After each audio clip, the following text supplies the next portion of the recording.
ఓం నమో వెంకటేశాయ. ఇవాళ వచ్చేసి డేట్ నేను చేస్తలేను ఇవాళ డైటు.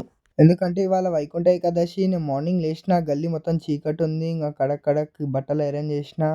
ఇంకా మా దోస్తులతో అయితే రెడీ అయ్యి వెళ్ళిపోయిన గుడికి. ఎక్కడికి అనుకుంటారు, సీదా చార్మినార్ కొట్టినాం. ఇంకా అమ్మవారి దర్శనం అయిపోగానే సీదా మేము వెంకటేశ్వర స్వామి టెంపుల్కి అయితే వెళ్ళినాం. ఇంకా గంట సేపు అయితే క్యూ లైన్లో ఆగినాం మేము ముగ్గురం. ఏ గుండుగాడు చూడండి ఎట్లా గుండు కొట్టుకుంటుండో.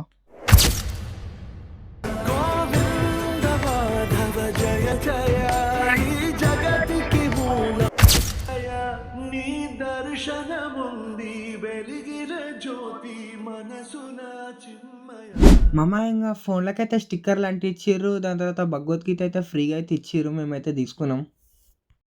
ఇంకా ఇంటికైతే రాగానే మనోడైతే పతంగ ఎగిరేద్దామని ట్రై చేస్తాం. కానీ అదైతే ఎగురుతలే. ఇంకా డ్రెస్ అయితే ఆడైతే చేంజ్ చేసుకుని నేను బి చేంజ్ చేసుకున్నా, పాయింట్ అయితే వేసుకున్నా. ఇంకా అట్లా మెల్ల సాయంత్రం అయితే అయ్యింది. ఇంకా సాయంత్రం అయ్యేలోపు మన ఇంట్లో అయితే ఫుల్ ఇట్లా ప్లేట్ నిండా చేసి ఇచ్చిర్రు. ఫ్రూట్ సలాడ్ అంట. ఇంకొక పొద్దు వడ్లాలని చెప్పారు వాళ్ళు. ఇంకా నేనైతే నీట్గా వదిలేసిన సాయంత్రం కాగానే.